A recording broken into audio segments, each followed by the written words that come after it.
So I think we'll probably get started here and just continue to let people in. Thank you all for introducing yourself in the chat. And thank you for joining us for exploring a California State Water Quality Protected Area Assessment Tool webinar today. Before we get started, I'll just briefly introduce myself and then I'll invite my colleague Natalie Bartel to do the same. My name is Lilia Lampkin. I'm a program coordinator at Coastal Quest, and more recently I've been working on this SWQPA Assessment Tool project with Natalie, who I'll pass it over to now to do an introduction. Hi everyone, my name is Natalie Bartel. I am a project manager with Coastal Quest. Excited to be here, talk with you all a little bit about state water quality protection areas today, and talk to you about our pilot tool that we created recently, and hear maybe some feedback from you both in this meeting and maybe in some follow-up. Great. Thank you, Natalie. I think we can probably scoot on over to the next slide. As many of you know, we had a pre-registration survey where we had you fill out and we wanted to share a little bit of the results. As of a week ago, based on the survey, the majority of you are from California or across the West Coast, but a few of you are from the rest of the US or outside of the US. So thank you for joining us today. The vast majority of you are here to learn about SWQPAs and are finding ways to help protect your region's water quality. We are excited to provide a bit of this for you today and maybe continue to discuss this topic with you in the future. Natalie and I will be sharing our emails towards the end, and feel free to reach out should you desire any more information. You can go to the next slide. So just to warn you all, this will be a fast-paced meeting because we only have a small amount of time with you today. So if you haven't heard of us before, we'll be giving you a little bit of more context on who Coastal Quest is and the history of what it took to create this state water quality protection area assessment tool, which I'll from now on be referring as an SWQPA assessment tool because state water quality protected area tool gets to be a bit of a mouthful. Then we'll dive into what an SWQPA is. A lot of you from your pre-registration questions seem to have some good knowledge about SWQPAs, but hopefully we'll be able to provide some additional context during this 1 hour that we have. We'll go over the history of what it took to create this SWQPA tool. And once we've kind of run through all of that, we will be excited to show you the public-facing GIS tool and share with you the types of data layers included in it, as well as some additional resources we are planning to create to support your water quality needs and goals. Finally, we'll give you a little bit of a chance to share your thoughts, ask questions, encourage discussion. And as I mentioned previously, we'll share our emails at the end in case that discussion gets cut short. We'd always be happy to schedule a meeting to discuss. Before I jump into the actual content, we'll go to the next slide and just discuss meeting norms briefly. As you can see, we encourage to follow these meeting norms: be kind, step forward and step back, listen, respect people's lived experiences, and raise your hand in Zoom if you want to comment or ask a question, or feel free to leave your comments or questions in the chat. Okay, moving right along. First, we'll cover a little bit about who is Coastal Quest. So our mission, if you haven't heard of Coastal Quest, is that we are a service-focused nonprofit whose mission is to work with partners to accelerate solutions, building resilient coastal communities for people, nature, and the climate. We have two overarching goals for our organization. They're to build multi-benefit solutions for healthy and resilient coasts, and increase coastal resilience for vulnerable communities and economies. All of our programs and efforts support both of these goals. And now, enough from me. I'm going to pass it over to my colleague Natalie to tell you a little more about SWQPAs. Hi everyone, nice to talk to you. To start off, I have a little bit of a cold, so apologies. I'm going to try to keep it under control, but if I cough throughout this period where I'm presenting, I apologize in advance. So to start off, a lot of you have a good amount of knowledge about this, but what is an SWQPA? Well, SWQPAs are often the areas we call home, enjoy along the coastlines, and are areas where biodiversity thrives. I have some pictures of different SWQPAs throughout this presentation, which you might recognize. These include the Redwood State Park, which I believe is this picture. The backside of Catalina Island is going to be one of them, actually at Ben Weston Beach, one of my favorite beaches on Catalina Island. We also have some pictures of Fitzgerald Marine Reserve, and Nuevo State Park, and San Diego La Jolla Ecological Reserve. These are all areas that are teeming with tide pools, elephant seals, recreational opportunities, and other opportunities, and are special to people up and down the coast. So to give you a little bit more context about SWQPAs, based on the ocean plan and some online documentation from the water boards, there are two different types of SWQPAs in California: areas of special biological significance and general protection areas. You see there are abbreviations on this slide, ASBS and GP.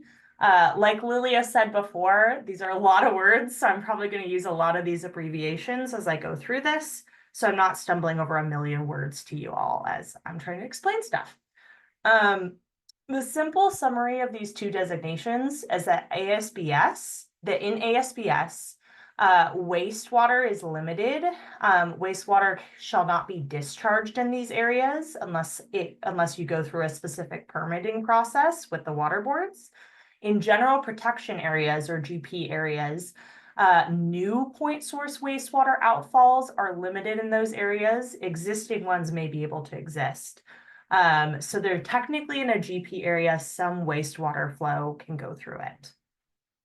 To dive into that a little bit more, so for ASBSs, or areas of special biological significance, the technical state water board's definition of these protected areas are as follows. Areas designated by the state water board as ocean areas requiring protection of species or biological communities to the extent that maintenance of natural water quality is assured. All ASBS are also classified as a subset of state water quality protection areas, or SWQPAs. ASBS cover much of the length of California's coastal waters and were actually all established in the 70s. These are areas the water board determined as valuable and having justification to maintain natural water quality at. And as a result, wastewater is limited in these areas and should not be discharged in these areas unless going through specific permitting processes. ASBS support a variety of aquatic life and often host unique individual species and provide a variety of benefits to California. Similarly, SWQPA GPs, or general protection areas, were designated by the water board to protect marine species and biological communities from undesirable alteration in natural water quality, specifically within state marine parks and state marine conservation areas. This is kind of interesting. Basically, general protection areas were established later than ASBS. They were established to cover SWQPAs outside of areas of special biological significance. From our understanding, they were established because language in the ocean plan implies that SWQPAs are an overarching bucket of water quality protection. And while there are ASBS that are one type of these water quality protection areas, there was no language until more recently to define what anything that wasn't an ASBS was. So hence general protection areas were created. I think that's cool. So the exciting thing about these water quality protection areas and our public process with the water boards, as many of you might know, is that any person in California may nominate areas of ocean waters for designation as a state water quality protection area. As an example, recently the California Coastkeeper Alliance, which I know some people from the California Coastkeeper Alliance registered for this webinar, so they might be here today. They recently submitted a nomination for a new ASBS at the Point Sur MPA area, which is a good example of a recent, thoroughly fleshed out public nomination request. We'll post the link in the chat to this nomination request. Yeah, Lilia just did it. So you can read it on your own time. It's pretty interesting and in-depth and well done. SWQPAs overall allow for protection from human degradation of water quality to support natural resources, marine life, recreation in a way that differs from a lot of our other protected areas because their primary goal is to limit pollution into the water bodies versus limiting any other sort of activity in the water bodies. Now, the nomination process that people could participate in to nominate SWQPAs, as described in the Ocean Plan, is inherently broad to allow for a variety of nominations.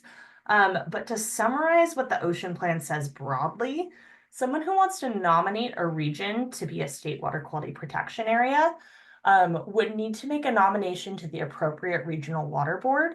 And the nomination would need to include information such as maps, reports, data, statements, and photographs, all to prove the following 3 points. One, that the area is located in ocean waters, as defined in the Ocean Plan. We have a little more details on what that entails on the slide here. Two, that the candidate areas are intrinsically valuable or have recognized value to man for scientific study, commercial use, recreational use, or aesthetic reasons. And three, that the area is in need of protection.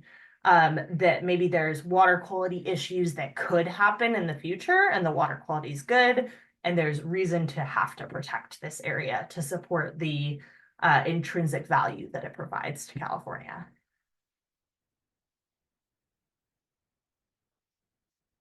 So currently, there are a total of 34 SWQPAs across California, all that are actually areas of special biological significance. And like I mentioned before, and you guys may all know if you're in this meeting, all the ones that exist were designated in the 70s. Like I just mentioned in the last slide, there's currently one nomination in process in the Central Coast area. And as we mentioned, and as far as we understand, this is the only really successful nomination in a pretty long time for California.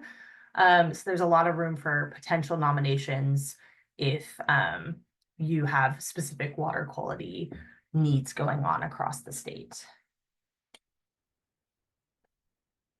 So why do we care about state water quality protection areas? Well, people are constantly and substantially interacting with the California coastline for community needs, community practices, and recreational enjoyment. And supporting clean water for our coast is, of course, an important need. While the existing SWQPAs increase protection for a lot of the coast, pollution has, of course, increased since the 1970s. And there's an opportunity and need to explore additional ways to protect our coastline. The SWQPA nomination process is one of the few public processes in which you can get protections for your area. Additionally, right now is the perfect time to be discussing state water quality protection areas. As many of you know, the California government is currently exploring what conservation areas support their 30 by 30 goals. And the government is currently discussing a framework to determine what areas should be considered under 30 by 30 as conserved areas. And bringing more light to state water quality protection areas and any additional coastal water quality protections is beneficial to the state. So with that, I want to jump into a little bit about the pilot tool that Coastal Quest developed in partnership with the California State Water Boards to support coastal analysis around state water quality protection areas. Starting in 2020, Coastal Quest began partnering with the State Water Resource Control Board to identify opportunities where we could help the water boards in their processes or help them get additional information about different water topics. What we landed on was that helping them with the SWQPA process was the best way we could support the water boards. Starting in 2022, we worked with the water boards to look at their SWQPA nomination process and help create tools to understand the type of data one might want to support SWQPA nominations or support review of nominations. We started in partnership with the State Water Resource Control Board and the Central Coast Regional Water Board to build a pilot GIS tool and conduct some analysis focused on the California Central Coast that could support enhancement and protection of coastal water quality and bolster 30 by 30 efforts by identifying needs, barriers, and opportunities to site new water quality protection areas like areas of special biological significance, or ASBS, and strengthen their management. To do this, we advanced 3 tasks. The first was to build data tools to help support decision-making on SWQPAs and coastal management. That's going to be the GIS tool that we're going to talk a little bit about today. In parallel, just to give you an idea of the other things we worked on with the water boards, we worked with the water boards to understand needs and opportunities around expanding the state's network of water quality protection areas and to improve management of existing areas. This included drafting some recommendations on how to improve clarity around SWQPAs in the ocean plan, which helped us identify a need to develop additional resources on what is necessary, what potentially could be necessary for stakeholders to create a nomination if they were interested in advancing something. Finally, we've been working on beginning outreach to identify opportunities to pilot water quality protection area opportunities and priorities across the coast, and potentially help support nominations if people are trying to create them in the Central Coast. And particularly just to offer our assistance or services to people to support needs around coastal water quality. So to lightly dive into a little more how we did this. Since summer 2022, we started by working with the water boards to confirm what data would be useful to potentially inform nominations. We conducted a lot of initial desktop research to build a data inventory, identified potential data sources and data gaps, and reached out to different staff at the regional and state water boards, and even California Department of Fish and Wildlife, to identify data sources that might be harder to find for existing water quality data to include in our GIS database. This entailed sorting through some online water board databases and compliance reports. So our team actually, through the years, did a lot of compiling spreadsheets or physical maps and changing them into GIS data to put in this GIS database, which apparently was very heavy lifting and work. So great job, everybody. This was before me. The water board staff were incredibly helpful throughout this whole process in pointing us in the right direction and collaborating. So also great job, water boards team.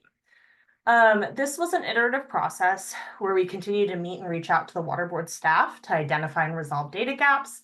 And we also documented this whole process in methodology and data sources. So people who are using any of the data sources have the metadata behind that, and this potentially could be replicated or expanded. Once we take a look at the GIS tool in a second, you'll see, though this pilot was for the Central Coast, actually a lot of the data sources are for all of California. So some areas we have data sources that only cover the Central Coast, but California does have a lot of statewide data sources across multiple different platforms that, when compiled, give a pretty good set of information about recreational benefits, biodiversity benefits, and natural resource benefits across California. Long story short, basically we put a bunch of work into starting this pilot tool, which we hope to expand in the future, and hope that it can be a helpful place to start for anybody who's looking at coastal management issues and wants some compiled data resources, particularly around state water quality protection areas. And with that, I want to quickly give the water boards an opportunity to say a few words about their side of this process. I think Kat Fike from the Ocean Planning Unit is here. Yeah, there she is. Hey, Kat. Kat, if you want to come off mute and say a few words, feel free. Yeah, hi. My name is Kat Fike, and I am a senior environmental scientist at the State Water Resources Control Board, and I supervise the Ocean Standards Unit. And I think that, Natalie, you've covered a lot of what I had to say about like some of the iterative process of working together, but I do want to say that I really appreciate all of the time and effort that Coastal Quest put into not only finding different kinds of data layers that could be considered, but also like thinking about how that might fit into evaluating areas to see if they could be nominated as new state water quality protected areas. What might that mean? How to represent that information. It's been wonderful partnering with Coastal Quest on this project, and just to see the incredible amount of thought and care that they put into this pilot project. And I can't wait to see how it's used. Thank you so much, Kat. Yeah. Great. So yeah, before I open up the tool, just to give you a little bit more context, the purpose of this tool is to help potentially inform future protected area siting. In general, it's also to help assist in protected area nomination review on the water board side. And kind of more broadly, it's to help expand the availability of GIS data, both for state and public use. Data and information, as all of you know, this is me getting a little bit on a soapbox, are critical for decision making. And we heard from our discussions with the water boards over the years that the water boards and then also the state are collecting data in a variety of formats and across various databases. And just in general, to do some of these processes like looking at state water quality protection areas, it's helpful to have synthesized data all together in the same place. There was a need, from what we understood, to collate and curate data into one location and transform it into a geospatial format to help inform management and to help more easily look at what resources are present in an area. And just to specify, when we start taking a look into the tool, this tool that we've built over the past few years does contain some of the specific data related to creating an SWQPA nomination, but there may be additional data or information that can be leveraged for any nominations or coastal management reviews.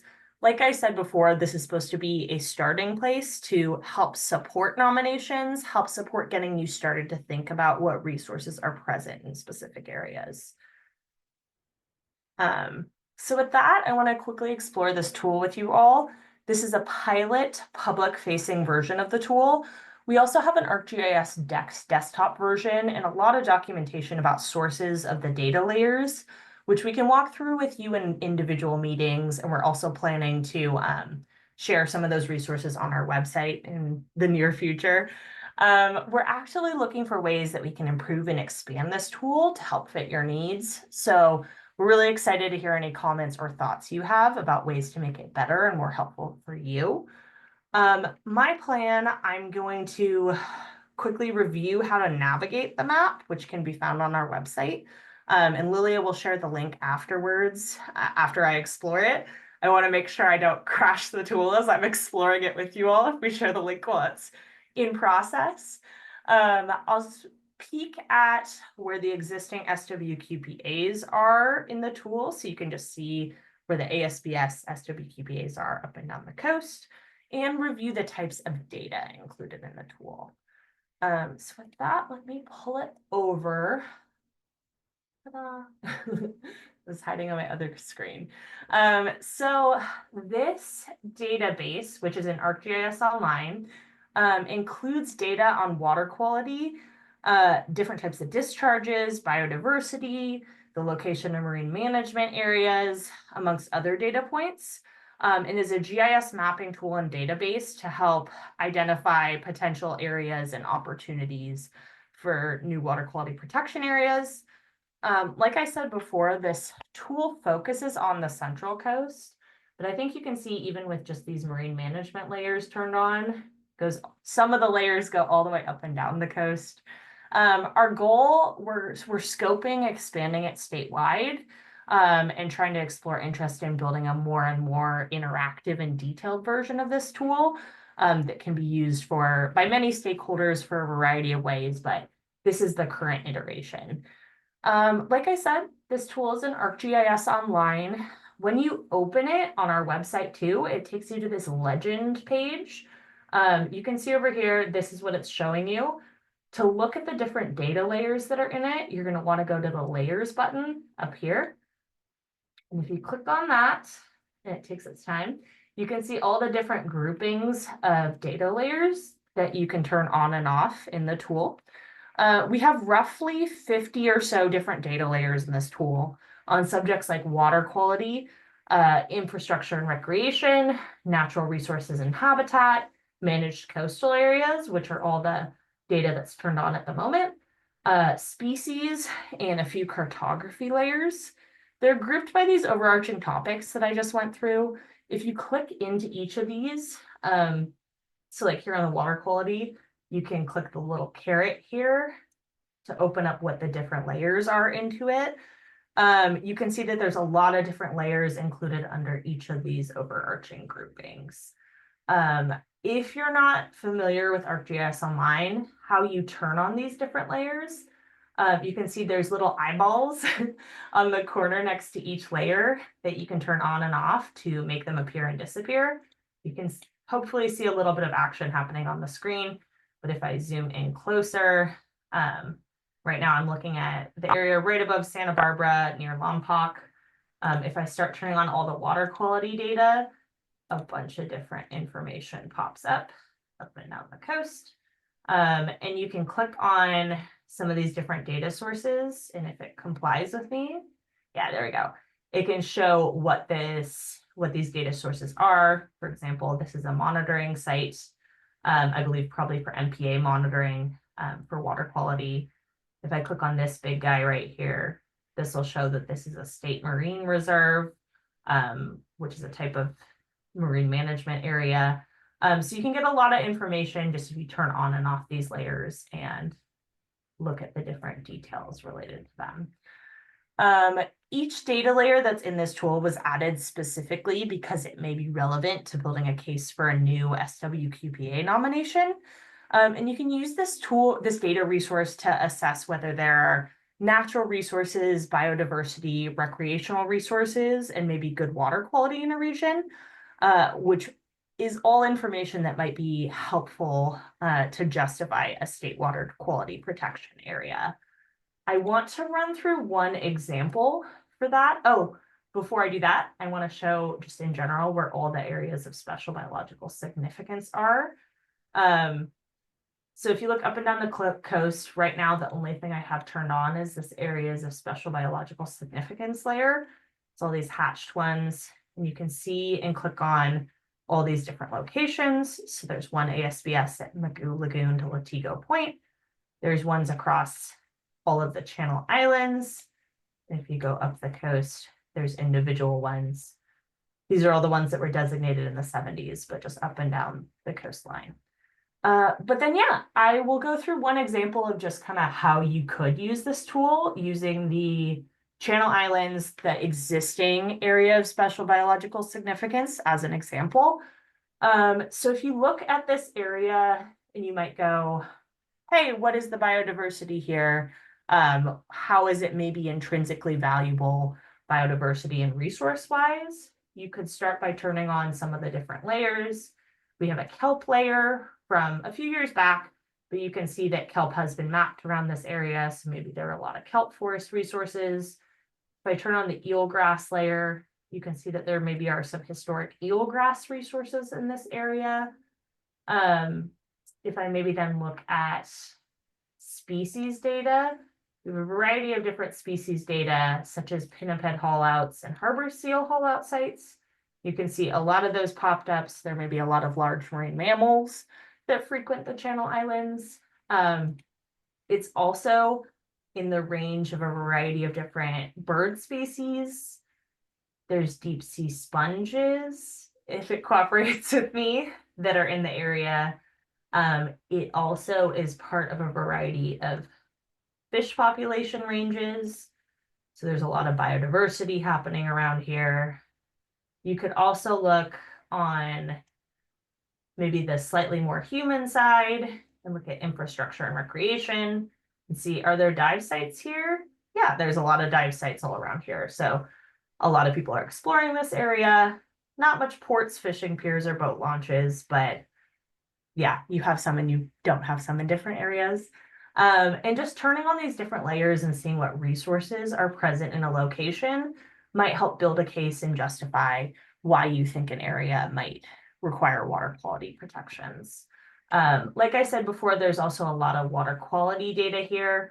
So maybe looking at this, there's obviously no power plants on the Channel Islands. So that's a good thing about that it already has relatively good water quality. And there's a variety of these other data layers that you could use for more coastline areas. So with that, we actually surprisingly got through this relatively fast.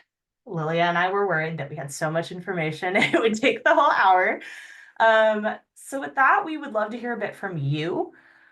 We would love to hear what you see as potential uses for this tool, and see any thoughts that you might have about how the tool could be improved. As I said before, this is a pilot tool, so we know it needs more detail. We'd love to see if there's any interest from you in expanding it, adding any specific data. All that kind of information would be great. We'd also love to take any questions if we could. So how we're going to do this, like Lilia said in the beginning, if you have any comments or questions, please feel free to use the React button to raise your hand, and we can call on you to speak.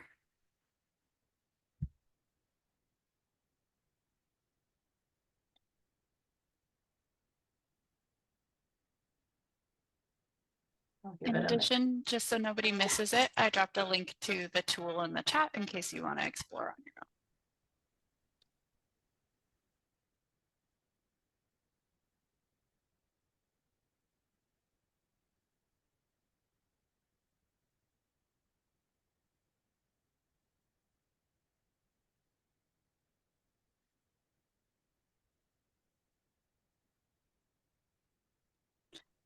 So you have a question in the chat, Natalie, from Aubrey Fowler. Aubrey, did you want to come off mute to ask your question, or shall I just say it?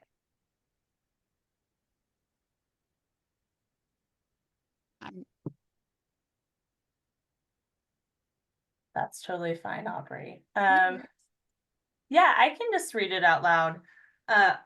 She says, could you please share how you're reaching out to the fishing community about this work? We definitely, so this is just the starting point. We've been putting our efforts into building this tool, and then now that we have basically both a public facing and a slightly more internal tool, we're definitely planning to do outreach to share this with individuals and see how they could maybe use it. So that will definitely be something that we'll definitely highlight, making sure we reach out to the fishing community about this tool to see if they have a use for it. Because agreed, I think that would be a good group to conduct outreach to. Thank you. Any other thoughts or questions? I know also this was a lot of hefty information. So like we said at the beginning, we are perfectly happy to have future meetings with you after you've had some time to maybe think over this tool, think about potential uses or any comments you might have. Lilia and I are very available, or maybe I'm more available than Lilia currently. But very, very happy to schedule a quick meeting with you if you want to talk through some potential uses or have any specific questions about it. Like I said, we also have an ArcGIS Online tool, which is a little bit more in-depth and has some more details, and we'll also be building some resources from this around just more documentation about sources, potentially documentation on anything related to state water quality protection areas that might be helpful to you all. So that will be coming down the pipeline. And like I said, you can reach out to us to have more email correspondence or individual meetings to discuss this a little bit further. Oh, I see some comments coming in, questions coming in. Does the MPA network have these SWQPAs by default, or are they all proactively designated to layer on top of or adjacent to MPAs? From what I understand, and hopefully this will be a good answer, and I saw Kat come on, so maybe Kat might be a better person to answer this. Yeah, so there are many areas where existing state water quality protection areas, the 34 ASDS, there are many areas where ASDS overlap with existing MPAs, but there are opportunities to increase the amount of area where our state water quality protection areas overlap with MPAs and provide a water quality benefit in addition to like a take prohibition or limitation within an MPA. So like really layering up the protections for biodiversity. And I think that's one of the things that might come out of 30 by 30 is looking for areas where we can increase water quality protections in MPAs. I think that answered the question. Was there another part of that, Natalie? No, I think you covered it pretty well, Kat, and covered it with a good water board's insight that I probably would have gotten 75% of the way there. Yeah, I will say it's not default though. Yeah. Yeah. Thanks, Kat. And then there's another question in the chat. How often is this updated for harmful algal blooms or domoic acid? Currently not often. This is a pilot tool. So we put together this set of data sources as the pilot and starting point. Basically, long story short, our goal is to be able to expand this, get more data sources out to the public that are easily available and all consolidated in the same location. And when we're able to do that, pending funding or additional resources, we definitely could be regularly updating the data sources more regularly. Like I said, this hopefully can serve as a starting point for people to look at different areas and see if maybe there's potential existing issues or benefits existing in that area, which would then lead you towards additional research currently. Like I said, the goal is to make it more frequently updated pending additional resources on our end.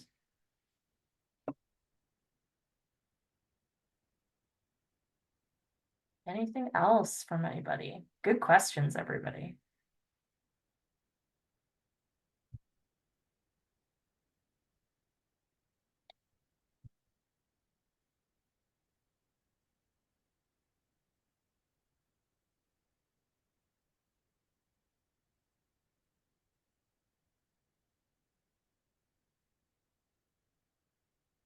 Great.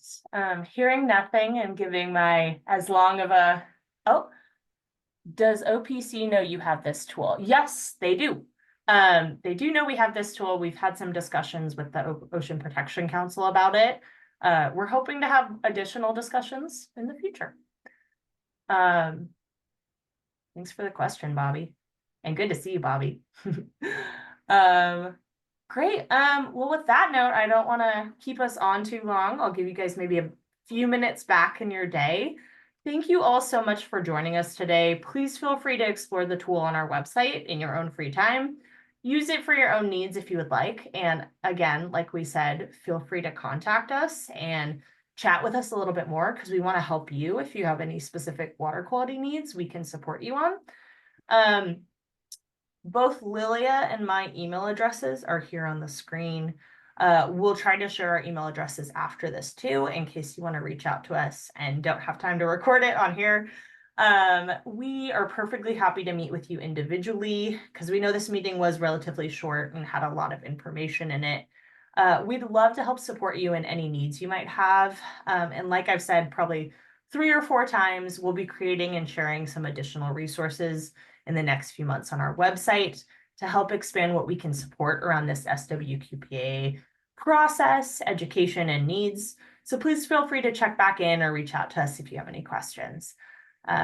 Again, thank you so much for joining us today, and we hope you have a great rest of your Thursday and a great upcoming weekend.